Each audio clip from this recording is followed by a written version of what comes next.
Welcome back, and thank you so much for staying with us since we began the program. Until now, we are talking about women in leadership. It is a solution-oriented conversation that aims at finding out how we can move forward just to create a conducive environment for women to thrive and to take up meaningful positions that can help them influence some of the issues that go on in society. And joining me now is Dr. Pamela Odhiambo, the woman representative of Migori County. Thank you so much for creating time for us. Just for you, I'd like us to just sink into your world a little bit as a woman leader in this particular country, getting into leadership and how your experience has been, so that we see whether that tallies with some of the fears and some of the concerns women have when it comes to just attempting to become a leader in this particular country. So how has your experience been? Well, thank you very much. Good morning, Kenya. I think it is morning still. It is still morning, a few minutes to noon. This journey of leadership as a woman is very interesting and at the same time challenging, as my colleagues have alluded to before. However, for me, I think my challenges were eased by especially my upbringing. And that's why I agree totally with the last speaker who told us that it all matters how you start from bringing up a child right from the beginning, as young as they are. They are boys, they are girls. But do you make them aware that they are people who are equal and can do things equally, except their physiology is a little different? And I think this is what I got from my parents.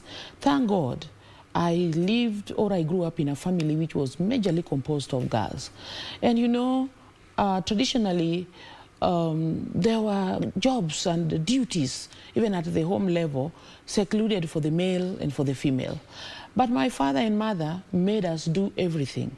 If it was a matter of plowing, we would go to the shamba, hold the oxen, djembe, and go on with it. We would slash, we would do things. Personally, I remember even helping my father to construct a small house where I lived when I thought I was a grown-up girl at the university level, and I was no longer comfortable sleeping in the kitchen.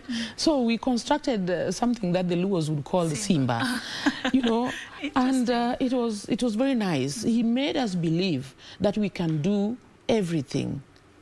Not really because we keep crying, oh, I'm a woman. So to me, my journey to leadership, and with that kind of upbringing, I remember starting practicing my leadership even as early as Sunday school, primary school, and even in secondary school, even at the university level. I was not afraid to come up and express myself and say what it is that I'm thinking about. And I think this has helped me a lot. Now, coming to political leadership in particular, when I started my journey into politics, the first thing you meet is ridicule. You know, the man saying, I wish you understood my language. Excuse me, Kenya, but let me say this in Kijaluo. Daka daka nito wachon wango. You know, as in, what would a mere woman tell us? So they make being a woman look like derogatory. It is not nice. It is not important. You are not a person to be listened to. But I made myself clear. And I said, my being a woman is not a sin. It is by design.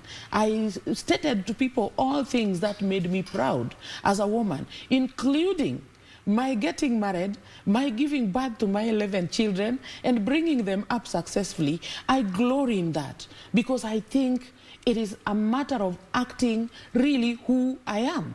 So what I want to tell the women there, those challenges that appear so discouraging, don't battle with them the male way.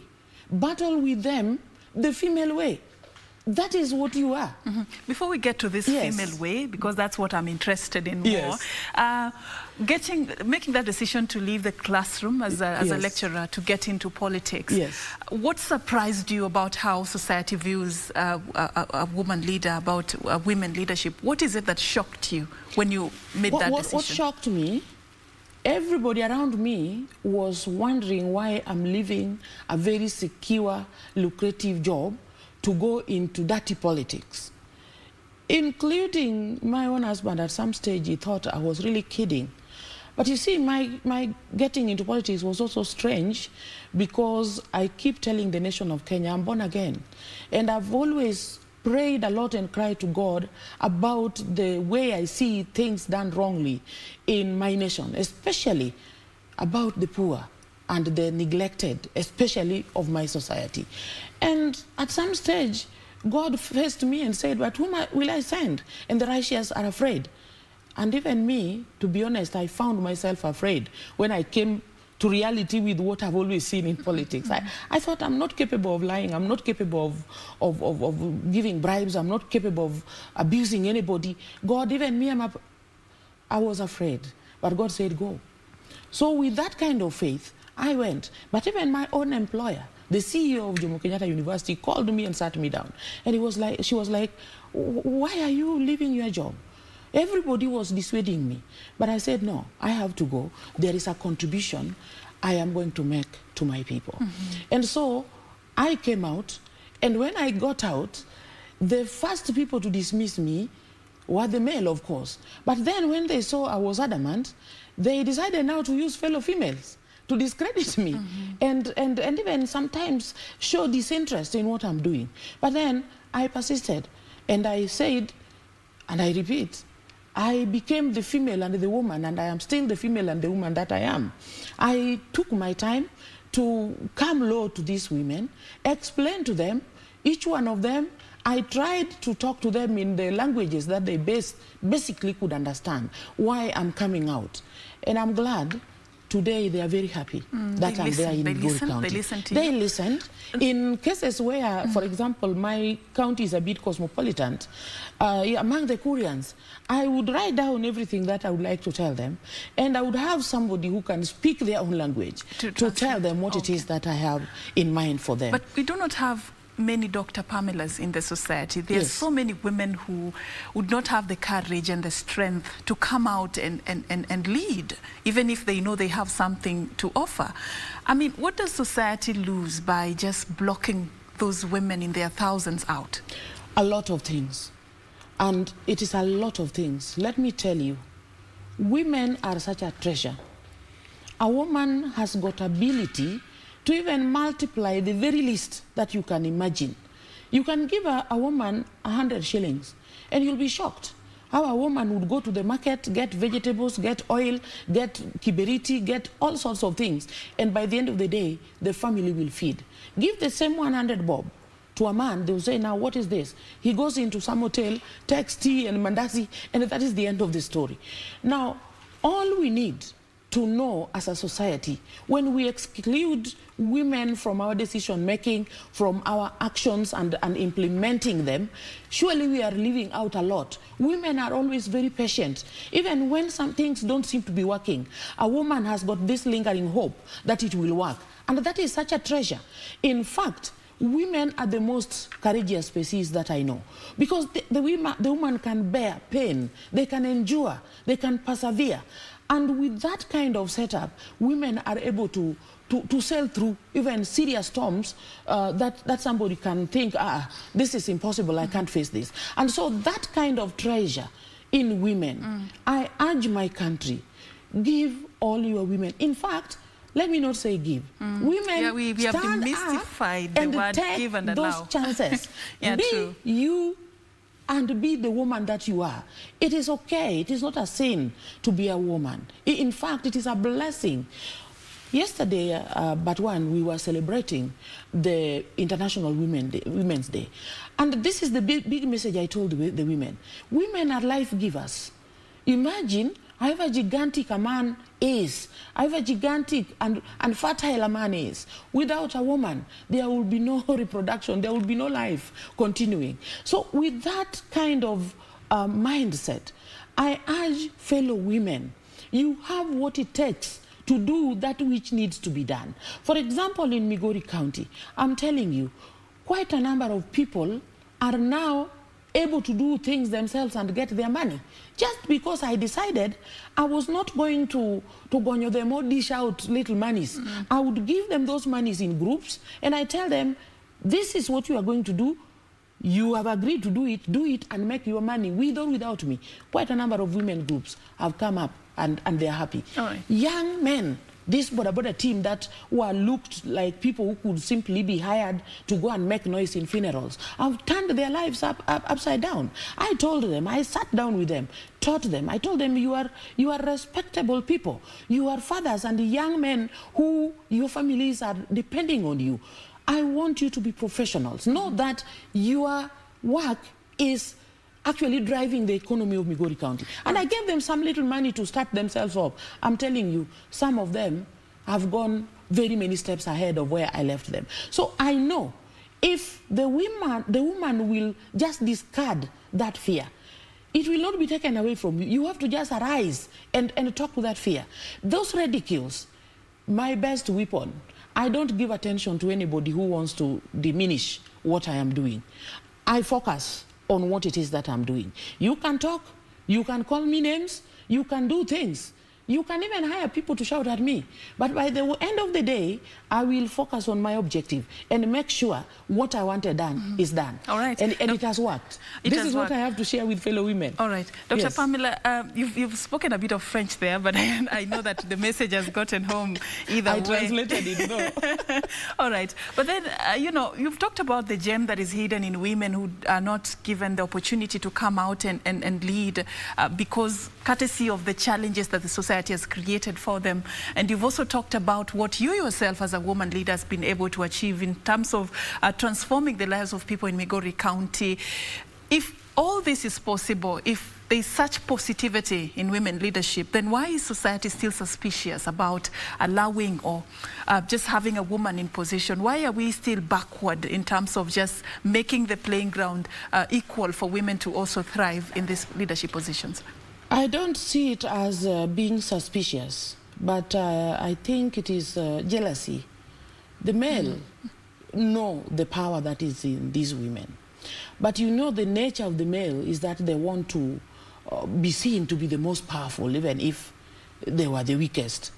And I think it is this battle of sexes about power and control of the space, the resources and everything. And this is what, in other words, they are speaking a language that is hiding the truth. They are saying, oh, women are weak, women cannot, women... And to some extent, we have also believed that we cannot. And that's why we are coming out so boldly to tell the women we can. If I was able to go to the university and pass my exams, just like some young man was also seated by, and in fact, some young men failed. They were discontinued, and me, I continued. So these examples, I think, is what we need to sing about.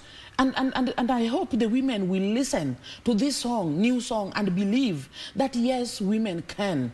A woman can do mathematics. We have very many women mathematicians around. We have very many women physicists around. We have doctors who are women, and some of them are actually the best. They will take their time, and we, you know, with that emotional involvement when they feel pain for the suffering, they will do everything to make sure that you are well.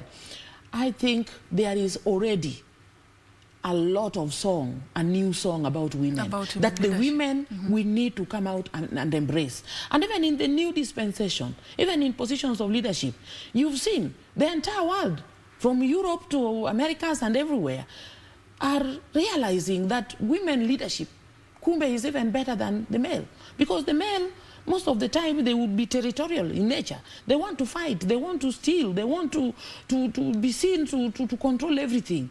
But women can actually be more economical even when it comes to use of resources than the male. So I think what we are saying now, let us stop believing the lies that have been sung in our ears for so many years as women and dance to the new tune. The new tune is saying, yes, women can. And we are here to display that it is possible. Like right now, allow me to declare this, because I think this will encourage some woman somewhere. I am going to run for the position of governorship in my county. Yes, and I'm going to get it. I know that. I feel I have that confidence. And the people on the ground, those who have heard about it, they are very happy with it. So fellow women, come out. There is space. We have to show up ourselves. You know, force yourself through the soil like a germinating seed. Don't just sit there. Do things. All right. Yes. All the best with that, by the way. All the best with that in Migori County. But it's coming at a time when there seems to be a new revolution in women leadership. We just the other day had a crop of women governors who sort of acted like pioneers in this particular country. You saw what the US did the other day, you know. I don't know whether in our country we are getting there, because even right now we're having a conversation of expanding the executive and having inclusivity. Will this inclusivity ever get to a point where this country will have a woman president? Absolutely. Can we get there? Or am I becoming too ambitious? I have a lot of faith, and especially done with the government issue of Migori County. Be sure, one of these days I will go for it, because it is possible. Okay. I mean, there is no reason why Kenya should not have a woman president. I'm saying this with all the confidence. In my county alone, if you consider the population that is there, 1 point something, the majority are women at about 580 something thousand. Now, if these women woke up to this new song we are singing and decided to put fellow women in all positions of leadership, surely Kenya will have a woman leader, a woman president as early as yesterday. And I know there are women in this country who are capable of managing this country. We are not saying that men are bad per se, or they cannot. But this idea of wanting to believe that it is only men who can be presidents in this country, no, I don't believe in it. For me, it is just a matter of time, of when I become the president of Kenya. Wow. Because I have faith in that. And I want other women to know they have what it takes. And that's why I'm saying women need to wake up. When a man comes to set you up against a fellow woman, what are you fighting over? I mean, what is the issue? Don't you know that women can share even better than the men? And this is what the women of Kenya need to understand. And I was very glad, even Madam, you called her Madam Hamisi, who spoke here a few minutes ago, saying this revolution and changing the woman's attitude, we need to think about it widely, even into the textbooks that we present to our daughters and our sons in class. When we want to show who an executive is, there is a picture of a man. When we want to show who people who go for contract weeding people's chambers, it is the woman. Now, the reverse should take place. Right now, we have so many executive women around. We have women ministers, we have women PSS, we have women governors. Why don't we have a picture of Waiguru there as an executive to give our children as an example? Why don't we get a Dr. Pamela Odhiambo? Why don't we get a Professor Imboga, who was the other day the Vice Chancellor, and even those other female Vice Chancellors, Kina Mary Ndungu, who are still there? You know, it is important that we demystify. And I hope by now, our women should be able to rise up to the occasion and embrace fellow women. All right. Dr. Pamela, I feel like we've just started, but unfortunately we've run out of time, the time we had, and thank you for the extension, by the way. I'd like to give you a chance to give us your final thoughts, having been at the forefront as a woman leader, whether there is any initiative you have done yourself to support the women who could be interested to be where you are today, and also just give us generally your way forward on how we can be able to get to that destination of having a satisfactory level of women leadership representing us in this country. Thank you very much. Before I come to my own initiative, I see the government of Kenya as we sit here today, courtesy of President Uhuru Kenyatta and my own leader Raila Amolo Odinga, are pushing something that is seemingly opening wider doors and giving a bigger strength to the women. I want the women to literally look at this document we are calling BBI and take your position right there. I want the women to know that there is a goodwill. Right now, as we sail through, there is a political goodwill for women to thrive, even in politics. And for my own initiative back at home, I think I have sat down with all my nominated MCAs, whom I think are people who are now empowered enough to jump into any other position. I have talked to fellow women whom I think are able to take positions of leadership, and I've made it clear to them, I want to work with you together. I want you, like I declared to them, even those who are interested in this women rep position, I have no issue with them. I want to mentor them. I want to move with them forward. If it will still be there, yeah. But if it is not there, there will be Senate seat at the National Assembly, and there is still these seats of the MPs. My county has got all 8 constituencies. Who said that all those 8 constituencies should be led by men? I wish, and I know some of them, I'm willing to work with them and make it known that they are also leaders. And if only even 2 of them can lynch for me those MP seats, I would be very glad.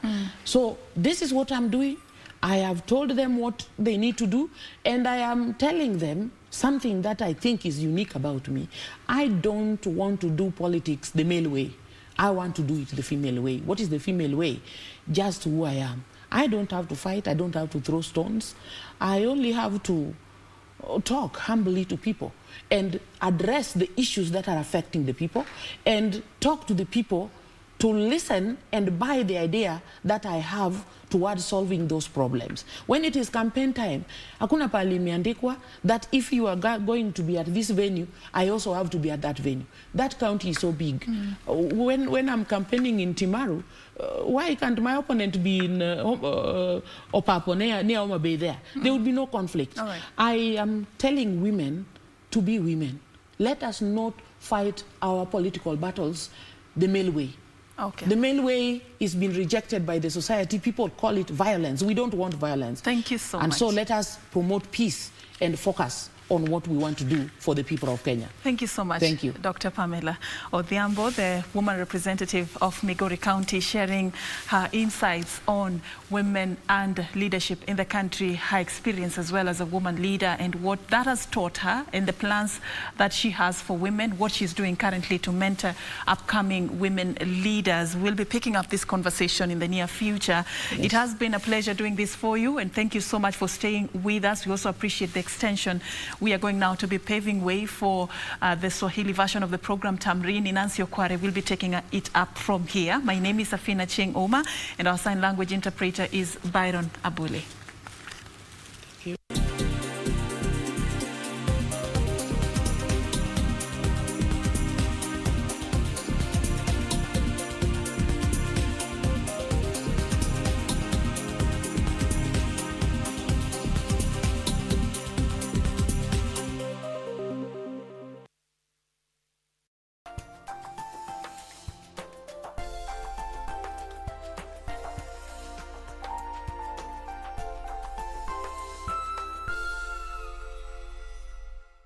Fanya hivi, wewe teremuka tu chini. Hata watu wanangojea, unasema unione, si ninakuona ndio huyu kucha. Kucha ninakuona.